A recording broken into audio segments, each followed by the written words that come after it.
আসসালামু আলাইকুম ওয়া রাহমাতুল্লাহি ওয়া বারাকাতুহু। সম্মানীয় দিনী ভাই, আমি ডব্লিউবি ইসলামিক ওয়াজ টিভি 2025 চ্যানেল থেকে আমি সালাউদ্দিন শেখ বলছি। আমার এই ভিডিওটি যে যেখান থেকে দেশের বাইরে প্রবাস থেকে যেখান থেকে দেখছেন, আজকে ভারতবর্ষ এবং পাকিস্তানের যে যুদ্ধটি লেগেছে, তো এই যুদ্ধকে নিয়ে মাওলানা আব্দুল্লাহ বিন আব্দুর রাজ্জাক বাংলাদেশে কি বলেছেন আপনারা সকলেই প্রথম থেকে নিয়ে শেষ পর্যন্ত আপনারা দেখবেন। এটা আপনাদের কাছে আমার বিনীত আবেদন। আর কয়েক কোটি মুসলমান ভারতে থেকে গেছে। আপনি যদি মনে করেন যে আমার বাংলাদেশে আমি স্বাধীন আছি, এটি আমার জন্য যথেষ্ট, পাকিস্তানের মুসলমানেরা যদি মনে করে আমি পাকিস্তানে স্বাধীন আছি, এটি আমার জন্য যথেষ্ট, তাহলে এর চেয়ে বড় মুনাফিকি পৃথিবীতে আর হবে না। আপনারা যে আপনাদের ভাইদেরকে ভারতে ছেড়ে এসেছেন, তাদেরকে মুক্ত করতে হবে না? ভারত যে বলতেছে বাংলাদেশে সংখ্যালঘু নির্যাতন হচ্ছে, আসলে সংখ্যালঘু নির্যাতন কোথায় হচ্ছে? ভারতে হচ্ছে। ভারতে মুসলমানদের উপর সংখ্যালঘু নির্যাতন হচ্ছে। মসজিদের মধ্যে 4 জন মুসলমানকে গুলি করে হত্যা করা হয়েছে। অসংখ্য মসজিদকে দাবি করা হচ্ছে এখানে আগে মন্দির ছিল, আর সেই মসজিদকে জোরপূর্বক দখল করা হচ্ছে। তাহলে আপনার চিন্তা পাল্টিয়ে দিতে হবে, আপনাদের সন্তানদের চিন্তা, নিয়ত পাল্টিয়ে দিতে হবে। নিয়ত পরিবর্তন হবে, ভিশনারি লিডার হবে, নেতৃত্ব দেওয়া শিখবে। যদি আপনার সন্তানেরা, বাংলাদেশের ছাত্ররা যদি মনে করে শুধু বাংলাদেশকে বাঁচাবো, তাহলে আমও যাবে, ছালাও যাবে, বাংলাদেশও বাঁচবে না, কিছুই বাঁচবে না।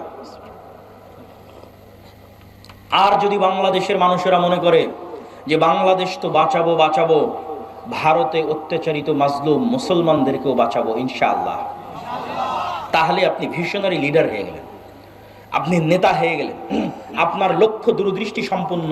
যেই দিন আপনার লক্ষ্য এরকম হয়ে যাবে, আপনার বাংলাদেশও বাঁচবে, ভারতের মুসলমানেরাও বাঁচবে। আর এটি অসম্ভব কিছু নয়, এটি অকল্পনীয় অবাস্তব কিছু নয়। আল্লাহ সুবহানাহু ওয়া তাআলা চাইলে তারা যেই গেরুয়া পতাকা চট্টগ্রামে বাংলাদেশের পতাকার উপর উড়িয়েছে, তার বিপরীতে আল্লাহ চাইলে ওই চট্টগ্রাম থেকেই ইসলামের পতাকা দিল্লি থেকে স্থাপিত হবে। আল্লাহর ইচ্ছা, কিন্তু নিয়ত রাখতে হবে, কল্পনা রাখতে হবে, ভিশনারি লিডার হতে হবে। শুধু আমি আমার বাংলাদেশকে বাঁচাবো না, ভারতে থাকা মুসলমানদের উপরও আমাদের হক আছে, তারাও তাদের উপরও, আমাদের নিকটে তাদের হক আছে যে আমরা তাদের জন্য কিছু করব। এবং এই স্ট্র্যাটেজি শুধু মুসলমানদের ব্যক্তিগত স্ট্র্যাটেজি হলে হবে না, রাষ্ট্রের স্ট্র্যাটেজি হতে হবে। ভারত যেমন বাংলাদেশ রাষ্ট্রকে বলতেছে তোমার এখানে সংখ্যালঘু নির্যাতন হচ্ছে, বাংলাদেশ রাষ্ট্রকে বলতে হবে আমার এখানে নয়, তোমার ওখানে সংখ্যালঘু নির্যাতন হচ্ছে। এটি রাষ্ট্রের পলিসি হতে হবে, তাহলে বাংলাদেশ তার স্বাধীনতা রক্ষা করতে পারবে। আর আপনাদের নিয়তে থাকতে হবে, আপনাদের পরবর্তী বংশধরদের নিয়তে থাকতে হবে ভিশনারি লিডার, যে আমি শুধু বাংলাদেশ বা বাংলাদেশের মুসলমানদের বাঁচাবো না, বরং ভারতের অত্যাচারিত মাজলুম মুসলমানদেরও বাঁচাবো। তাহলে আল্লাহ সুবহানাহু ওয়া তাআলা চাইলে এই ইচ্ছা, এই আশা একদিন সফল হবে। সম্মানিত উপস্থিতি, বক্তব্যের শেষের দিকে একটু